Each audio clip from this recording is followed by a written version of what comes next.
Jai Gurudev, dear students. Children, today we will start lesson number 11, that is transportation and excretion. So in this chapter, children, we will study about the transportation and excretion. What is transportation? First we talk about the transportation. Transportation means when we carry any material from one place to another place, that process is called transportation. Okay, so here which kind of material we will study in this chapter? About food and oxygen. You know, children, before this chapter we have studied about respiration in chapter number 10, respiration in organisms. In that chapter you have studied that how when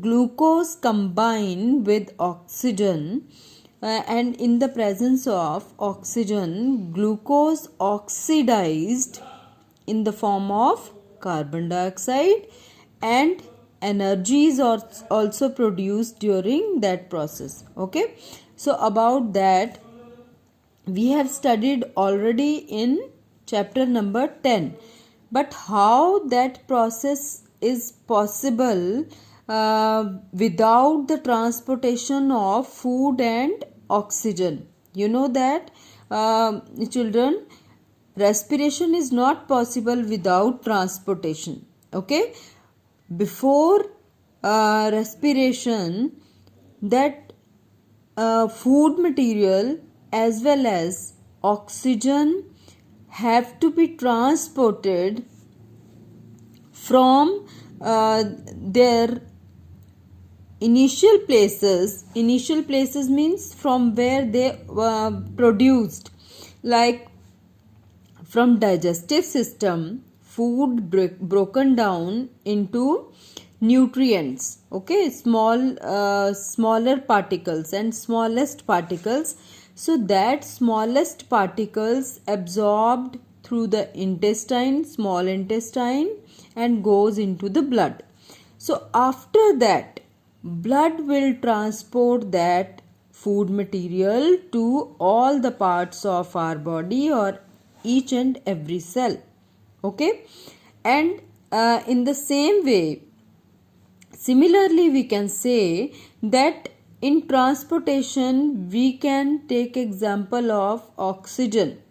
You know, oxygen is present in the lungs, means when we breathe, after breathing there is exchange of gases. We have studied in last chapter that when oxygen enters into our lungs, and from the alveoli part oxygen enters to the blood, and when oxygen is present in the blood, that will be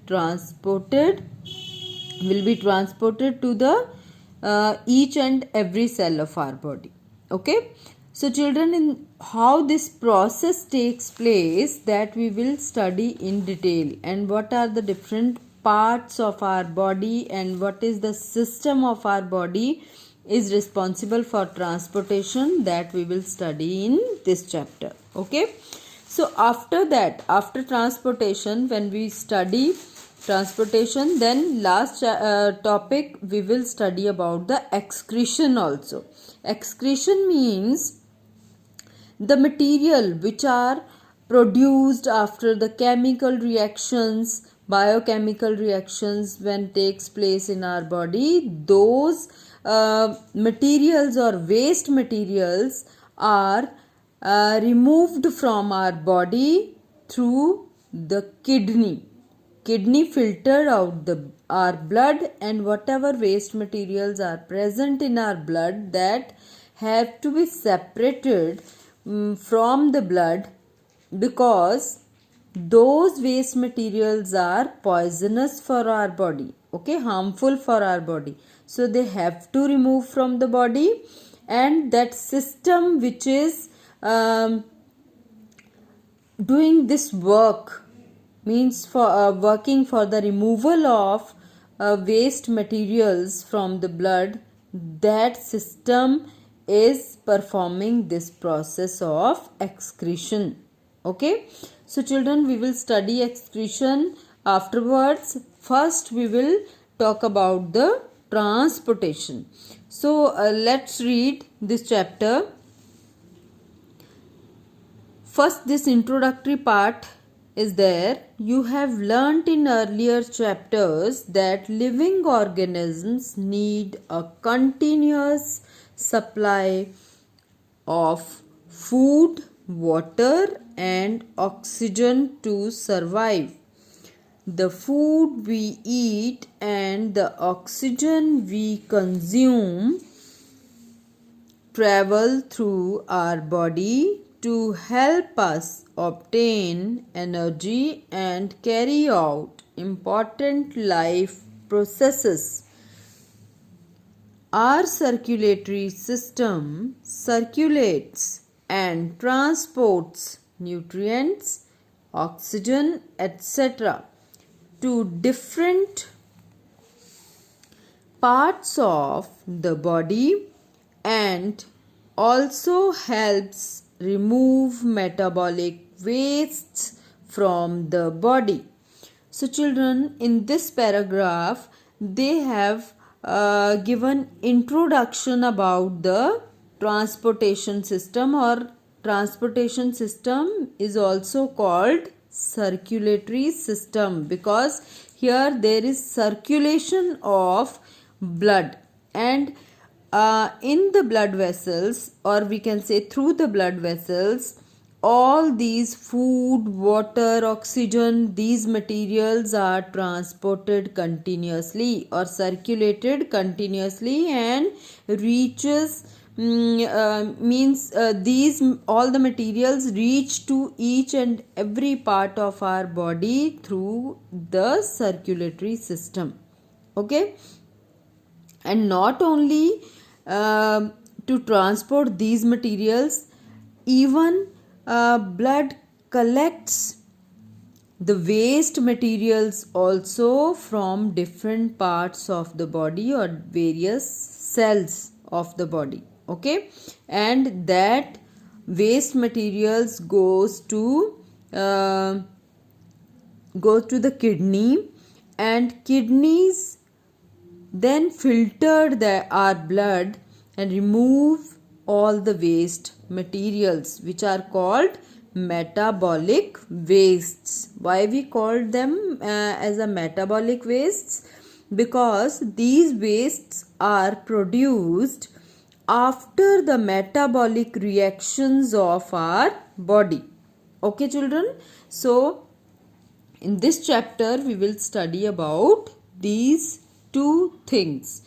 So first of all, about the circulatory system, means this is the system which help to transport all the essential materials like food, water and oxygen, as well as also collects the metabolic wastes from various parts of our body. So this system is called circulatory system. So here we are studying about the human beings. So circulatory system in humans.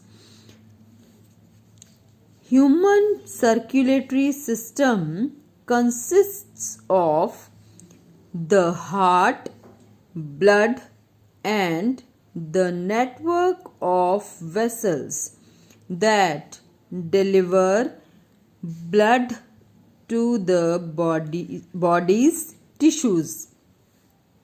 Children, this circulatory system has this system is composed of three main parts. First is heart, second is blood, and third is network of blood vessels. So through this diagram you can understand properly that this is our heart. Okay, heart is a pumping organ. So heart pumps out the blood, and blood goes through these blood vessels. Children, blood vessels are also of two kind. Here you can see one type of blood vessels which are present here. They are blue in color. So blue kind of blood vessels are called veins. Okay, and those which are red in color, they are called arteries. So two kind of blood vessels are there, and when heart pumps blood, that blood flows through these blood vessels, and that blood vessels you can see are present in all the parts of our body from head to our toes. Okay, so this full means heart, blood vessels, and blood which is flowing inside these blood vessels. That all the three things constitute to form our circulatory system. Okay, so children, let's read next paragraph. First of all, we will study about the blood in detail. So as you know children, blood is very important part of our body, or we can say it is a very important liquid fluid of our body. Okay, so let's study about the blood in detail. What is there in blood? Blood is the red liquid that flows inside your body, which comes out if you get a cut or scrape on your skin. You know children, when we play or when we do any kind of work, sometimes we get any kind of scrape, or we get scratches also sometimes, and even during the minor scratches also we can see that blood oozes out from our skin. Okay, so that blood, everybody knows about the blood, that blood is red in color and it is liquid in state. Okay, so blood transports digested food absorbed in the small intestine and oxygen absorbed from the alveoli in lungs to all parts of the body. Blood also transports wastes to be removed from the body. Let us see what blood is made of.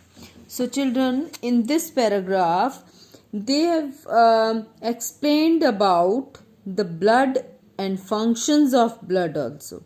Means blood is a liquid fluid, and you know that blood transports food which is present in the small intestine, means which is absorbed in the small intestine. You know, during digestion of food, when food reaches to the small intestine, and you know through the villi of small intestine, blood goes to the food goes to the blood.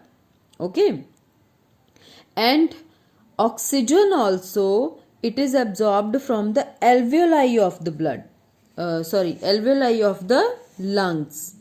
Okay, so when this oxygen comes from the lungs, alveoli of the lungs, and food comes from the small intestine of the digestive system, so these both the things now present in the blood, and that blood transport these materials to all the cells of our body.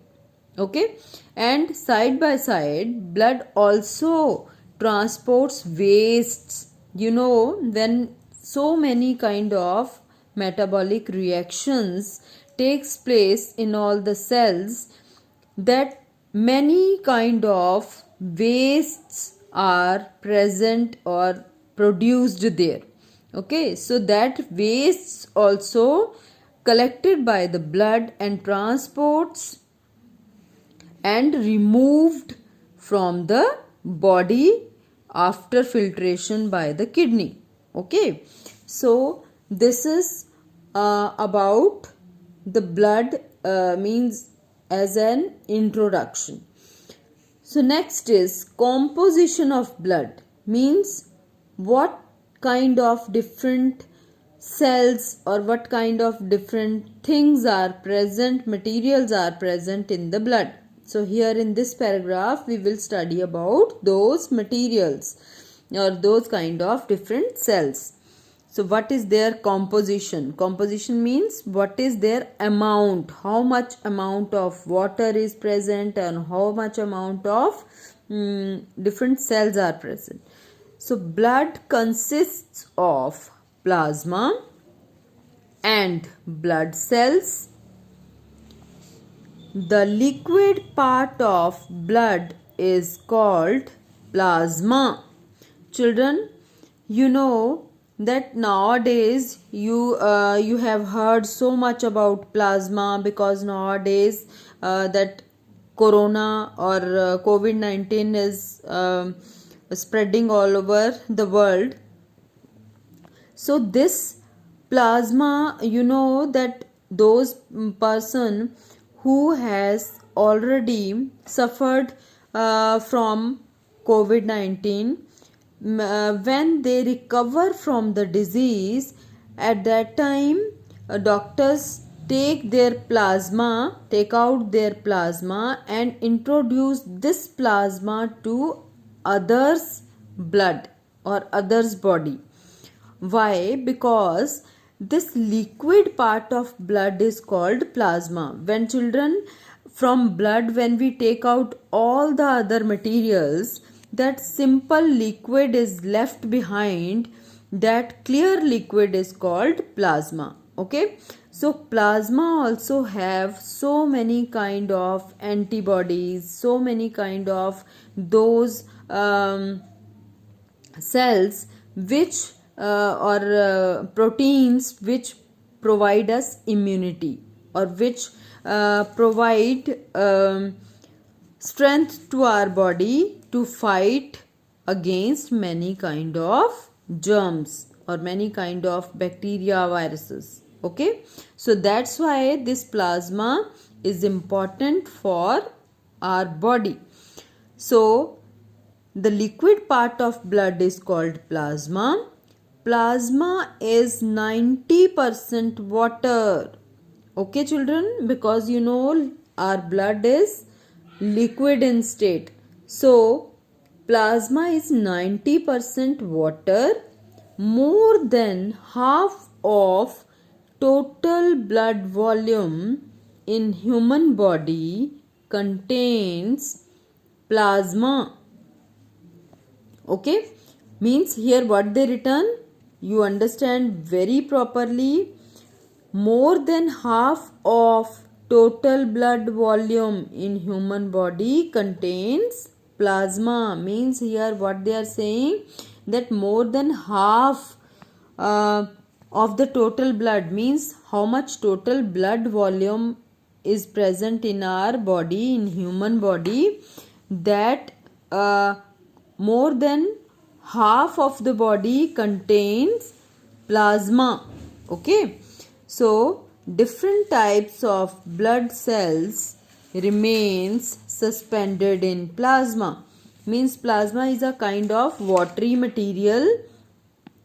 It is a kind of liquid in which different types of cells are suspended. Suspended means they are not soluble in that plasma.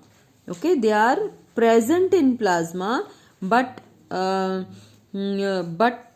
a suspended form. Okay, so you can see here composition of blood. See, this basic material is, we can say, this basic material which is shown with the red color. This is called plasma. And you know, in this plasma, these different types of cells are present. Here, this is red blood cell. These white color they have shown, that are white blood cells. Okay. And these pink color cells are also visible here. They are some kind of platelets. Okay, they are called platelets. They are also different types of cells, or we can say fragments. Okay, and they have also performed different functions. So children, here they have shown percentage also. Plasma is 55% in our blood, and 4% white blood cells, and platelets are 4%, and red blood cells are 41%. Okay, red blood cells are red in color, that's why their name is red blood cells. And white blood cells are white in color. They are not visible in this way in our blood, white. Okay, because of the red blood cells, blood is red in color, so white color is not visible in that. But these cells are also present in our blood.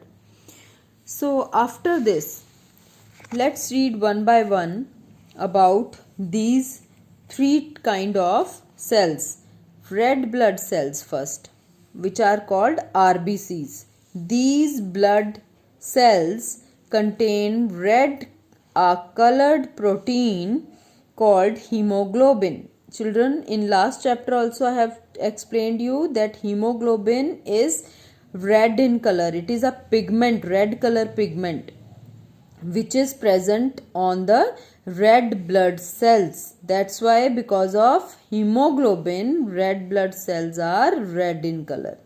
So hemoglobin is rich in iron, which causes the blood to appear red. It is made up of iron and some kind of protein. Okay, so that's why, because of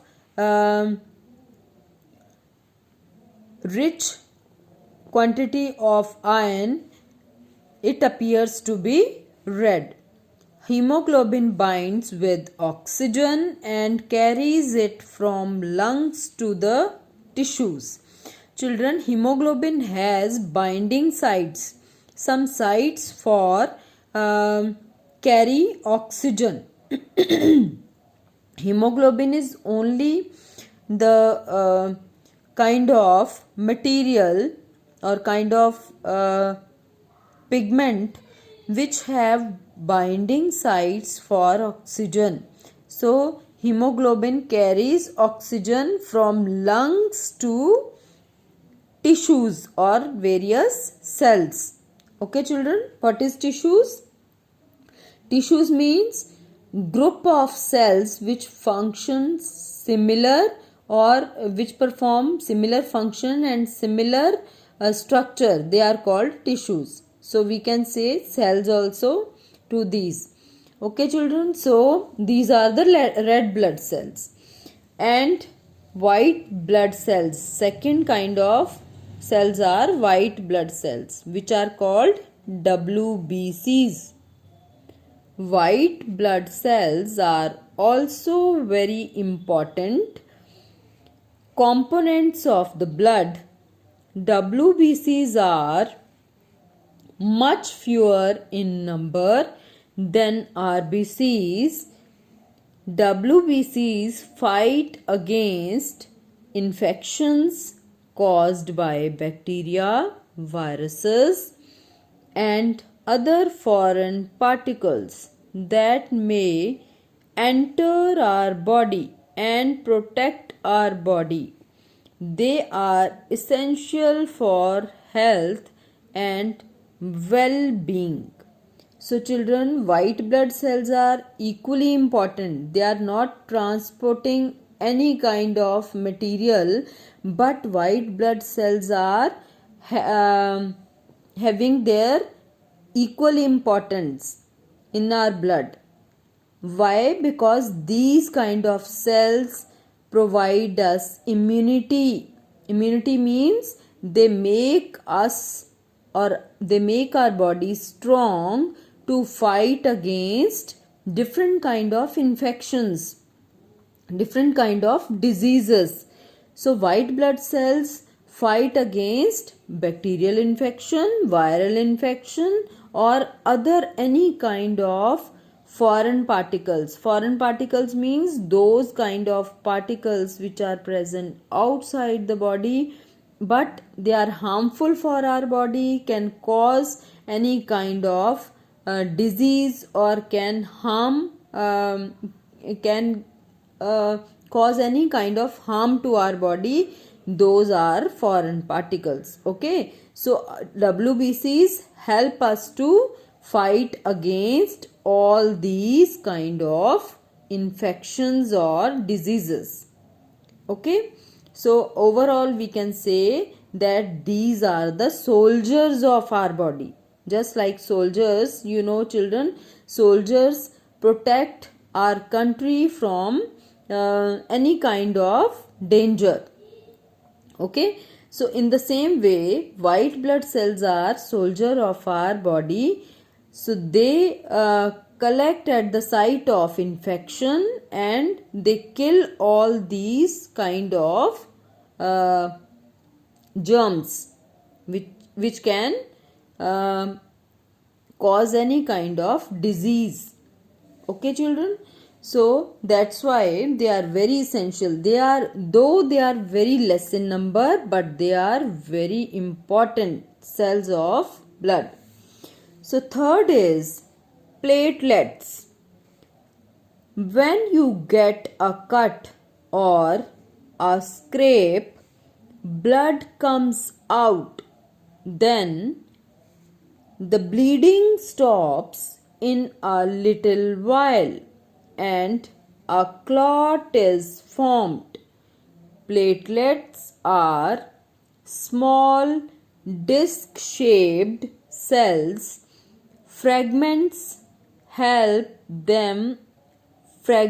that help our body form clots to stop bleeding. So children, you can see here in this paragraph what we have read, that platelets are very important cells of our blood, because when we get cut or when we get any injury anywhere in our body, immediately these all the platelets, because they are disc shaped, you know that disc is a kind of playing tool. You can see disc is like this shape. Okay, so in this way we can make diagram of disc. So disc shaped cells which are present in our blood, they are called platelets, and these platelets, when we get any kind of cut or injury, at that place they collected, and when they are present on the site of injury, they stop bleeding after some time. Okay, and slowly a clot is formed. So that clot formation or clotting is formed by the platelets. Okay, so you know that if platelets are not present in our blood, then what can happen to our body? Means when we get any kind of cut or any injury, we can't stop our bleeding continuously. If blood will be lost from our body, then we can't survive. So that's why platelets are very important kind of cells of the blood. Okay, so children, in this now we have studied three kinds of blood cells in this under this topic blood. Okay, first I have explained you about the composition of blood, means what are the different composition and what is the amount of different kind of cells which are present in our body, in our blood. So after that we have studied about these three types of blood cells: red blood cells, white blood cells and platelets. So children, after that we will study about the blood vessels, but in the next class. Okay, so whatever we have read it, that you read again, and if you not understood anything, then you can ask me during the doubt session. Okay, so Jai Gurudev.